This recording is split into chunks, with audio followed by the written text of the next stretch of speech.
Pues para empezar vamos a comenzar con una serie de términos un poco introductorios para que nos los vayáis desglosando, que el primero de ellos pues sería qué es el sexo, qué son los sexos, quien quiera. Por favor. Vale. Yo cualquier definición que dé la voy a dar desde el análisis de conducta, que al final es desde donde yo me muevo. No quiere decir eso que sea la única definición posible, pero sí son las definiciones que yo creo que es mi responsabilidad dar. Entonces, desde el análisis de conducta, el sexo, que además que es una cosa curiosa, porque claro, tú dices el sexo y hay gente que entiende cosas muy diferentes. Pero usualmente por sexo se suelen querer referir a características físicas, biológicas, etc. Entonces, eso serían variables disposicionales, que facilitan que se den algunas cosas, específicamente en estos casos, que facilitan que se den un trato determinado a una persona, pero que en ningún caso lo determinan. Por eso, y ya a lo mejor es correr un poco, ¿no? Pero cuando dicen, no, es que esta gente niega la existencia del sexo, no. Es una cosa que además me llama la atención que lo digan conductistas, cuando precisamente nosotros llevamos toda la historia del conductismo peleando con esa idea ridícula de que nosotros decimos que no hay pensamiento. Nadie dice que no haya pensamiento, ningún conductista dice que no haya pensamiento. Lo que se pone en cuestión es el papel causal del pensamiento sobre la conducta manifiesta, o qué es en realidad el pensamiento. Cuando se dice, cuando decimos, bueno, yo no he leído a nadie literalmente decir no existe el sexo, pero vaya, evidentemente nadie está diciendo no existen los genitales, no existe la realidad física del genital, no existe la realidad física del cromosoma o del marcador que les dé la gana. Lo que se está poniendo en cuestión es esa categoría y hasta qué punto es determinante para otros comportamientos y hasta qué punto es una categoría natural o, spoiler no, como tantas otras categorías, es una forma de delimitar la realidad que tiene sus fallos y sus variaciones a lo largo de la historia. Pero vaya, por volver a centrar, desde el análisis de conducta, el sexo, como cualquier otra característica física, es una variable disposicional. ¿Quieres agregar algo sobre ello? Me parece muy guay todo lo que has planteado y me parece muy pertinente. Además, querría rescatar también esta cuestión de los campos desde los cuales definimos, ¿no? Porque muchas veces se habla de sexo en el vacío y parece como si habláramos de pues, los genitales simplemente, pero resulta que luego mucha gente, la mayoría de gente, tiene una idea abstracta, o sea, no es concreta, no es los genitales o pues, otros marcadores como los diferentes cromosomas. Tiene una idea abstracta, más bien muy vaga de hecho, de qué es eso del sexo, ¿no? Y como si el sexo fueran dos categorías muy concretas, que son hombre y mujer, cuando en realidad esa es una forma de definirlo que además pues, es problemática en la medida en que excluye de muchas maneras, ¿no? Excluye a personas intersexuales, a las que se excluye en la práctica a través de operaciones quirúrgicas a menudo innecesarias, ¿no? Y esto es una realidad todavía hoy en España. Hace falta, y esto es importante decirlo, y por esto también es importante hablar de la definición de sexo, muchas violencias precisamente están justificadas a través de exclusiones en esta categoría de sexo, en cómo se plantea y cómo se define esa categoría de sexo. Cuando Donald Trump, cuando Víctor Orbán dijeron el sexo es una cosa que aparece al nacimiento, que podemos desvelar al nacimiento, o incluso antes, con ecografías y todas estas cosas, y que está administrativamente fijado en dos categorías concretas. Hay una serie de violencias ahí, o sea, está demostrando a la hora de hacer eso que eso es una definición política, fundamentalmente, ¿no? Y por eso es importante hablar de estos campos de definición. A mí, precisamente, como intentan plantearlo de maneras tan abstractas, tan vagas, me parece importante situarlo desde una perspectiva amplia, desde una perspectiva crítica y específicamente de una perspectiva marxista. Donde podemos decir, de manera muy parecida al concepto de las variables disposicionales. Perdón, me estoy riendo. Sí. Es que me acabo de poner nerviosa justo. Tranquilo, pues vamos a parar un momento porque sí. Esto es raro. Lo que pasa es que es un barrio muy barrio y este local ha sido muchas cosas antes. Sí. Entonces está la señora aquí. Entonces yo creo que es importante plantearlo desde una óptica marxista que nos ayuda a entender precisamente el sexo como una cuestión evolutiva, como una cuestión biológica, evidentemente, pero también como una cuestión social, como una cuestión fundamentalmente política, asociada a la reproducción, asociada a los cuerpos, asociada a las vidas en general, y a cómo se estructuran estas vidas socialmente. Por eso, en realidad, cuando estamos hablando de sexo, muchas veces también, de una manera o de otra, estamos hablando de género, digamos, que es un concepto que se acuñó en este sentido, ¿no? Con especialmente los estudios de Robert Stoller en los 60, 70, o con John Money en los 50, nunca me acuerdo muy bien cuál de los dos era. Y la acuñaron para decir, bueno, esto es una cuestión biológica, que es la del sexo, esto es una cuestión social, que es la del género, o es una cuestión social identitaria, ¿no? Y es importante plantear eso porque, aunque en buena medida no tenían razón, entre otras cosas, John Money, para probar su famosa teoría de que el sexo, digamos, la sexuación del individuo era totalmente independiente de la identificación social hacia esa sexuación, hacia ese género, esa forma de manifestar socialmente esa sexuación y de entenderla, ¿no? John Money pues, acabó indirectamente, o muy directamente de hecho, con la vida de David Reimer, por ejemplo. Y esto es una historia de tortura, de conversión prácticamente, que en su momento se entendió como un experimento y John Money estuvo durante décadas fingiendo que las cosas iban bien cuando David Reimer se terminó suicidando, ¿no? Esto es un poco lo que hay detrás. Cuando hablamos de categorías como sexo y género, en realidad hay detrás vidas que están en juego, básicamente. Por esto yo creo que es muy importante entender la cuestión política de fondo, entender la cuestión social y la cuestión política. Además es llamativo porque últimamente como que hacen... Yo me acuerdo mucho de esto de que discutir, no sé si decían discutir con un tonto, es como jugar al ajedrez con una paloma, ¿no? Que es una chorrada porque lo que va a hacer va a ser pasearse por el tablero tirando las piezas con aspecto de estar muy contenta.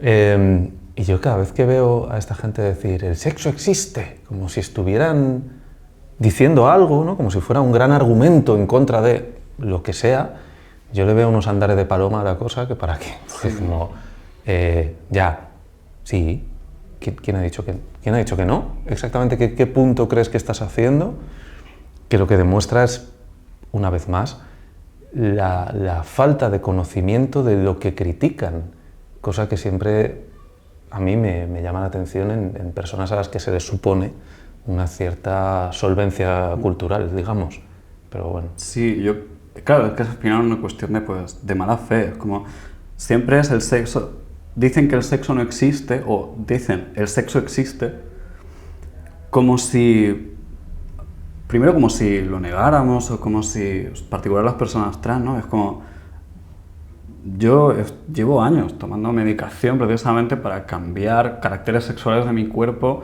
de forma que me sea más cómodo, que me sea más funcional para vivir, porque es mi puta vida, sinceramente. ¿Cómo que el sexo no existe?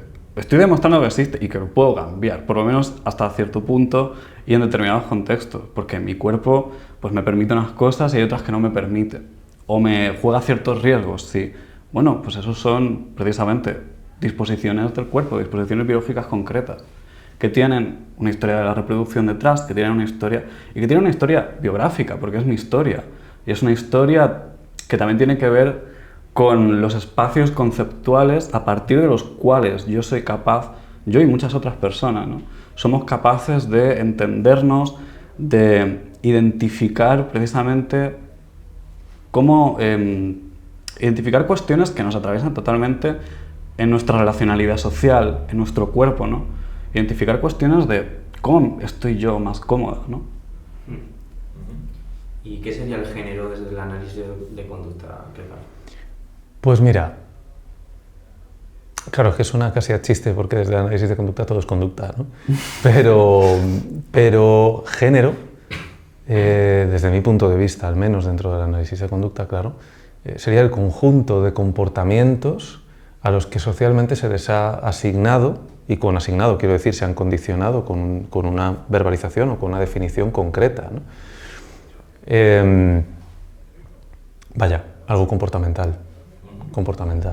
Comportamental no quiere decir aislado de lo biológico, porque no somos seres de luz, somos seres biológicos, ¿no? Entonces, que esto también, no, el género es totalmente independiente. Bueno, sí, pero.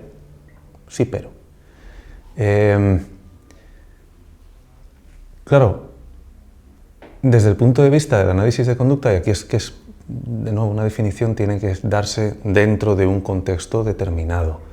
Pero desde el punto de vista del análisis de conducta, la palabra mujer, la palabra hombre, no tienen sentido nada más que como un resumen de una serie de comportamientos a los que socialmente se les ha asignado ese nombre, ¿no?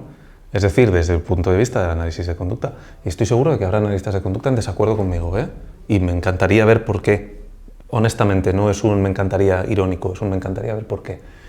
Pero desde el punto de vista del análisis de conducta, una mujer o un hombre son personas que se comportan de tal manera que la sociedad ha etiquetado como, es decir, ha condicionado como hombre o mujer, simplemente. Igual que tímido, igual que alto, igual que bajo, que también son términos que se etiquetan socialmente. Nadie es alto en el vacío, por ejemplo. Nadie es hombre en el vacío. Lo es como referencia a otros repertorios conductuales, ¿no? Y yo creo que esa podría ser una definición bastante aproximada del género desde el análisis de conducta, que es como cualquier otra conducta. Lo que pasa es que le ponemos ese nombre de género porque es el nombre con el que se entiende fuera de nuestro campo. Si no, para nosotros no haría falta ni siquiera precisar. Es otro repertorio conductual determinado, ya está. Yo creo que muchas personas se perderán, igual que con esta cuestión del género, igual que se perderán pensando en el análisis de conducta como si conducta fuera exclusivamente pues, una forma estereotipada de plantearse en sociedad, ¿no? Como si fuera pues, una definición totalmente simplista, totalmente reduccionista prácticamente, ¿no?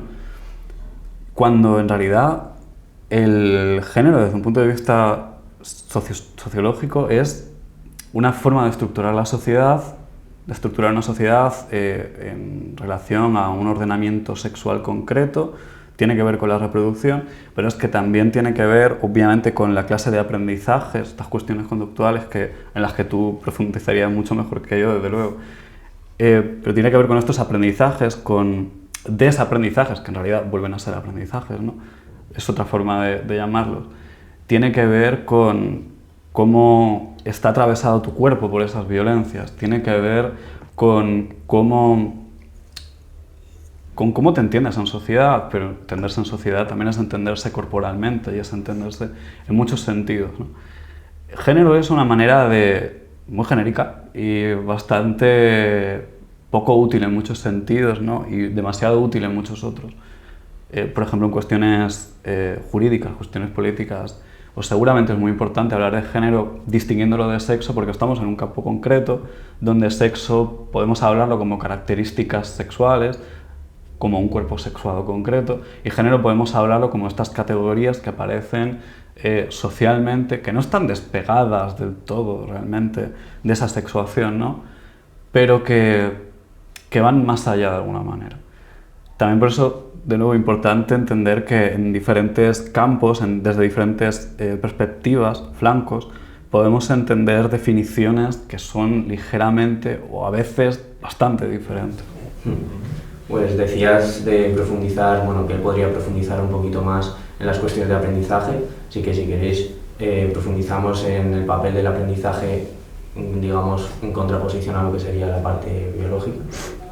Hombre, en contraposición hasta cierto punto, ¿no? Porque, por ejemplo, hay un argumento, es uno de los argumentos que he considerado, o que a mí me han parecido, ¿no? Que he considerado como si yo fuera alguien, vaya, que a mí me han parecido más interesantes de rebatir o de tener en cuenta, ¿no? Cuando se habla cuando dicen el género es opresión, y dices sí, es cierto, pero desde un punto de vista también del análisis de conducta, el género como comportamientos que se esperan, que se refuerzan diferencialmente según se te lea como, y eso ya sé que es un melón a abrir, el se te lea como, pero como mujer o como hombre se van a reforzar diferencialmente unos comportamientos u otros.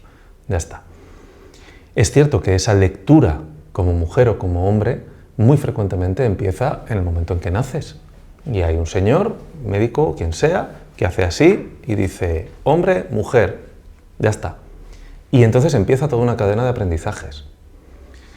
Entonces, claro, dicen, no, es que la opresión comienza en lo genital y por lo tanto esa es la única que hay, esa es la única que importa. Yo creo que no es así. O sea, puede empezar en lo genital para muchísima gente, sin duda, pero no se queda ahí, en absoluto, en absoluto. Nadie, yo creo que nadie a estas alturas duda de las violencias ejercidas que parten de esa genitalidad, ¿no? Eso no se duda. Pero si empezamos desde ese momento en el que se comienzan a reforzar ciertas cosas, sí que tenemos estudios, por ejemplo, sí que hay estudios de los niños cuyos padres o cuidadores no utilizan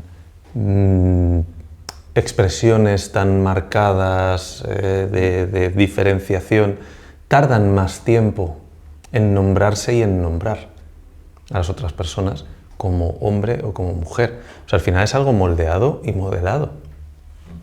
Vamos, yo creo que a estas alturas ya casi es una obviedad, ¿no? Que todas hemos tenido experiencias en las que algún cuidador, sea profesor, sea padre, sea abuelo, sea quien sea, te ha dicho, si eres hombre, no hagas esto que pareces una chica, por ejemplo. Con lo cual ahí se están dando una serie de aprendizajes curiosísimos, ¿no? Primero, se te está castigando un comportamiento, pero además es que ese comportamiento castigado, y por lo tanto que probablemente elicite una emoción, vamos a decir, desagradable, se está asociando de forma pavloviana con lo femenino. Por lo tanto, lo femenino está mal, ¿no? Es más, tú te tienes que mover por evitación de lo femenino. Y lo mismo para ellas, por supuesto. Yo recuerdo haber visto en un autobús a una señora regañar a su nieta, pero muy alto y muy así, porque se había sentado con las piernas abiertas. Y que eso era, vamos, una cosa que no puede ser una señorita. Entonces, como cualquier otro repertorio conductual, al final es una cuestión de lo que se refuerza diferencialmente. ¿Qué es lo que ocurre? Yo creo, al menos, que cuantos más repertorios de conducta diferentes se den y se refuercen en una sociedad, más potente es esa sociedad para enfrentarse a cualquier reto. O sea, si al final la idea, cuando nosotros trabajamos en terapia para hacer que una persona tenga repertorios conductuales más variados, para que se pueda enfrentar a cosas distintas, lo mismo vale para la sociedad. Si tú tienes solamente un modelo de lo que es ser mujer, de lo que es ser hombre, lo que tienes al final es una única forma de enfrentarte a los posibles problemas. Cuanta más variedad haya, más se diluirán esos aprendizajes. Más fácil será que la gente deje de reforzar diferencialmente. Lo vemos, por suerte, en que ahora mismo los roles de mujer o de hombre no son tan estrictos como lo eran a lo mejor en los años 30. Sin decir que no haya muchísimo que avanzar, que hay muchísimo que avanzar. Pero vaya, mi abuela, por ejemplo, la llamaban de todo por ir montada en una moto así y no de lado. Ahora nos parece marciano. Yo creo que llegará un momento en el que nos parezca marciano también, que la forma en la que una persona se refiere a sí misma, por causa de sus aprendizajes propios, de su historia de vida, sea motivo de que alguien se burle o de que alguien lo insulte. Pero eso pasa por dejar de ser tan estrictos en el reforzamiento diferencial según como hayamos leído a la otra persona.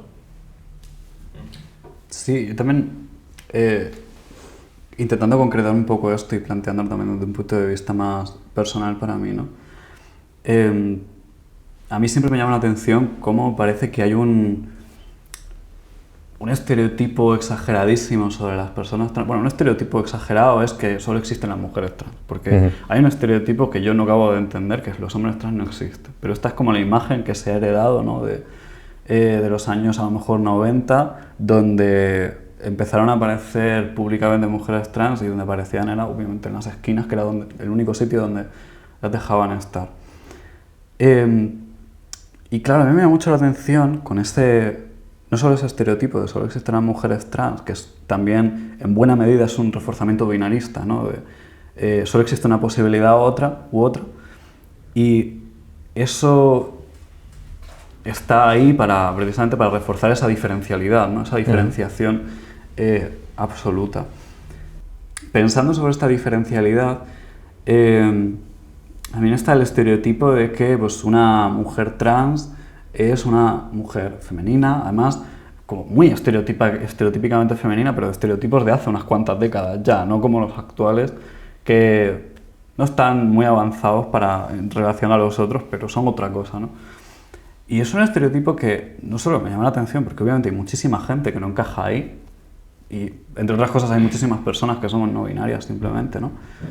Pero es que además es una forma de plantearlo que a mí me llama la atención a nivel personal porque yo nunca encajé ahí. O sea, yo nunca he sido una persona femenina en un sentido estereotípico, nunca me han insultado en el colegio al grito de maricón porque no encajaba en esa idea. Bueno, en la cual muchas mujeres trans precisamente han encajado y se las ha insultado porque eran el maricón del grupo, ¿no? Y todo esto. Y yo nunca he encajado ahí. Y en parte por eso me costó tanto entender que a lo mejor la única posibilidad no era... O sea, no había una única posibilidad que fuera no solo me gustan las mujeres, no había una única posibilidad que fuera... Dios, estoy degenerando muy rápido. Estoy mal. Estoy empeorando memorísticamente. Voy a dejar este punto, simplemente. Porque si no se me va a seguir yendo. Y yo voy a decirlo de esto. O sea, hay muchas veces que precisamente se critica, especialmente a las mujeres trans, por performar una feminidad exagerada, ¿no? Como que, vale, lo que estáis haciendo al final es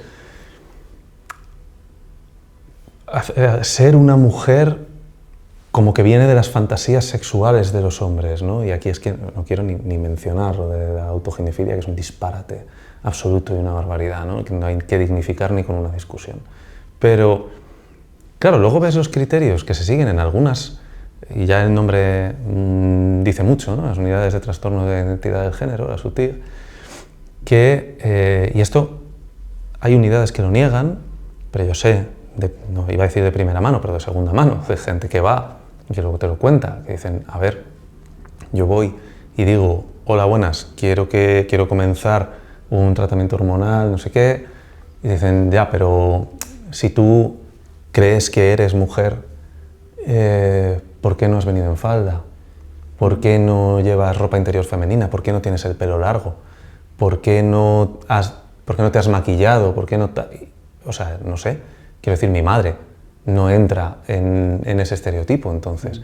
Entonces, lo que no se puede es decirle simultáneamente, a una persona, tienes que saltar por este aro para tener acceso a lo que necesitas y luego decir, pero es que estás saltando por este aro, sois malísimos, esto hay que eliminarlo. Entonces, vamos a ver, por lo menos un poquito de decoro. O sea, si tú me estás haciendo ser Jessica Rabbit para creerte que yo soy una mujer, el que tiene una idea distorsionada de lo que es una mujer eres tú, no yo.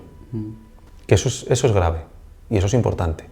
Entonces, claro que hay muchas personas trans, hombres, mujeres, personas no binarias, que para pasar por ese trance tienen que convertirse en una caricatura. Pero es que tienen que hacerlo si quieren acceso a una serie de cosas que pueden querer o necesitar. Entonces, claro, ahí no creo que lo grave, o no creo que el punto sea, desde luego que el punto no es atacar a esas personas. El punto es atacar a un sistema psicológico, un sistema médico que tiene unas definiciones tan rígidas que yo no sé vosotros, pero yo el 80% de las mujeres que conozco, y estoy siendo generoso, no entrarían en esa categoría. Yo recuerdo que a mí me lo preguntaron cuando fui no a una UTIG, porque en Murcia no hay, y es irónicamente uno de los motivos, porque no hay UTIG, porque en Murcia no se lo puede permitir, la región de Murcia. Y es irónicamente uno de los motivos por los cuales hay una cierta libertad a ese nivel, ¿no? Y que, bueno, la ley es medio papel mojado, pero en fin. Y yo fui al sexólogo, al psicólogo que me tocó para hacerme este informe de disforia de género, porque te lo tienes que hacer. A mí me lo pidió el endocrino, a pesar de que según la legislación murciana eso no es necesario que te lo pidan para empezar un tratamiento hormonal. Pero el endocrino quería estar seguro legalmente, decía él. Bueno, yo no sé cómo quería estar seguro, pero a mí me tocó esperar 3 meses más por eso. Y en este informe que, en fin, el psicólogo me preguntó si alguna vez pues, me había vestido de mujer, porque yo fui allí en lo que Julia Serrano llama el modo chico, ¿no? Yo fui ahí pues, con mi pelo corto, con mi barba, porque tenía una barba, que esto es una cosa que le pasa precisamente a muchas personas transfemeninas, que la barba oculta tu cara. Y es un rasgo importante a ocultar, a pesar de que es un marcador súper masculinizado, ¿no? Y fui ahí con mis tejanos y mi tal, y me preguntaron si me había vestido alguna vez de mujer. Y yo como... Yo es que no sé cómo se viste una de mujer. Yo creo que una es mujer o es otra cosa o lo que sea, pero vestirse de mujer no acabo de entender. Luego me acabé preguntando exactamente qué le dirán a las personas no binarias. Porque yo fui ahí presentándome como si fuera mujer, porque en ese momento era una idea muy aproximada de lo que tenía, porque yo en realidad lo que quería era un tratamiento hormonal, básicamente, y era para lo que fui, ¿no? Que luego además no solo me ha ayudado, es que me ha salvado la vida, y lo digo así. Pero si yo llego a presentarme como persona no binaria, exactamente ¿qué me dirían? Seguramente me dirían, esos son cuentos, vete de aquí, coge la puerta y lárgate, ¿no? Cuando te decidas. Claro. Cuando te decidas, vuelves. Y muchas personas no binarias, esta es la situación habitual, cuando tienen que ir al psicólogo o al psiquiatra para que les dé ese papel, porque tienen que ir todavía, aunque haya legislaciones puestas, es que se les obliga. Y tienen que ir y la alternativa a presentarse como persona no binaria es presentarse como una persona binaria. Y esa alternativa es un armario más. O sea, te sacan del armario trans, pero te meten en el armario binario. Y es horrible. O sea, es horrible porque son estas construcciones constantes, ¿no? Yo, con este estereotipo de las mujeres trans tienen que ser femeninas, yo pensé que no podía ser una mujer porque además era... Bueno, es que era el estereotipo de las mujeres trans no son mujeres, ¿no?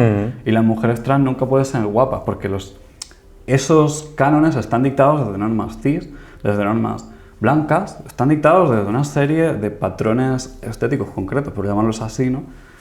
En las que simplemente hay una serie de exclusiones. Muchísimas estamos excluidas de forma mucho más directa que otras porque hay una exclusión social de fondo. Hay una exclusión muy fuerte, muy violenta. Y yo no me cabía en la cabeza la idea de que podía no ser un hombre, no ser un chico, porque a mí me habían dicho toda la vida que era un chico, porque eso es lo que se refuerza constantemente, ¿no? Que parece como si ahora la gente trans quisiéramos convertir a todo el mundo en trans cuando a nosotros nos han intentado convertir de toda la vida en cis. Y a la gente cis se le refuerza ese aprendizaje constantemente, precisamente, ¿no? Y a mí no se me había ocurrido siquiera la idea, porque yo tenía un concepto de la gente transexual y era un concepto abstracto de gente que odiaba su cuerpo, básicamente, ¿no? De gente que quería, bueno, como nos dicen hoy en día muchas veces, mutilarse, ¿no? Como todos estos conceptos. Y era una idea tan alejada de la realidad, porque yo no conocía. Hasta los 20 y pocos años no conocía a una persona trans directamente en persona.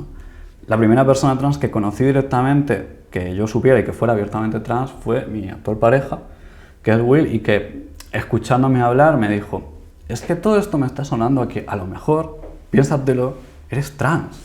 Y yo, no se me había ocurrido pensarlo en la vida. Y había, según él me recuerda, porque yo nunca lo recuerdo, yo le dije en una de esas primeras conversaciones que había pensado en tomar estrógenos, pero que seguramente no me mejorarían nada. Pero había pensado antes eso, que nombrarme en otra categoría que no fuera hombre, que era una categoría que yo ya encontraba incómoda, desagradable, me parecía, no sé, porque además pues yo me he criado entre hombres precisamente, y es entre hombres cis-heteros, por desgracia, y es una cosa que no le deseo a nadie. En esos círculos que muchas veces hay de hombres cis-heteros, donde a menudo se refuerza esa masculinidad, que no es una masculinidad decente, que es una masculinidad en detrimento de las mujeres, en detrimento del mundo en general, ¿no? Y en detrimento muchas veces de su propia humanidad. Hace mucho tiempo estuve en un congreso y una de las mesas que había era una presentación precisamente de profesionales, utilizo el término en su acepción más amplia, de una UTIG, y presentaban casos.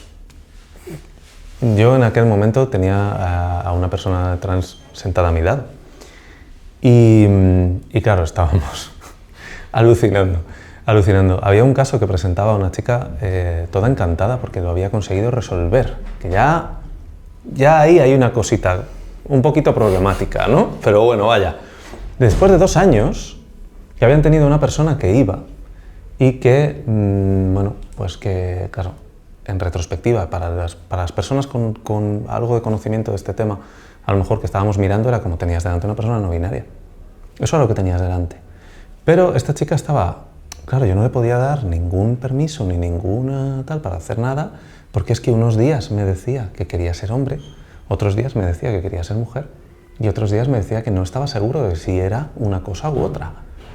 Y se tiró así 2 años. Y las últimas diapositivas eran, por fin, yo qué sé, Pepa ya vino, se había decidido y vino con un vestido y vino con el pelo largo y vino habiendo decidido que se llamaba Pepa y vino maquillada y diciendo que era mujer. Y entonces ya sí le dimos acceso a tal, porque se había decidido. Y lo decían como, fijaos qué prudentes somos. Y claro, yo digo, lo que hizo Pepa fue decir, voy a darle a esta gente lo que quiere para que me dejen en paz de una vez. Pero ¿por qué el estado no sé si decir de fluidez, pero ¿por qué no ni lo uno ni lo otro puede ser un estado permanente? Puede serlo perfectamente. De hecho, en cierto sentido, todo el mundo está en eso, claro. Pero bueno.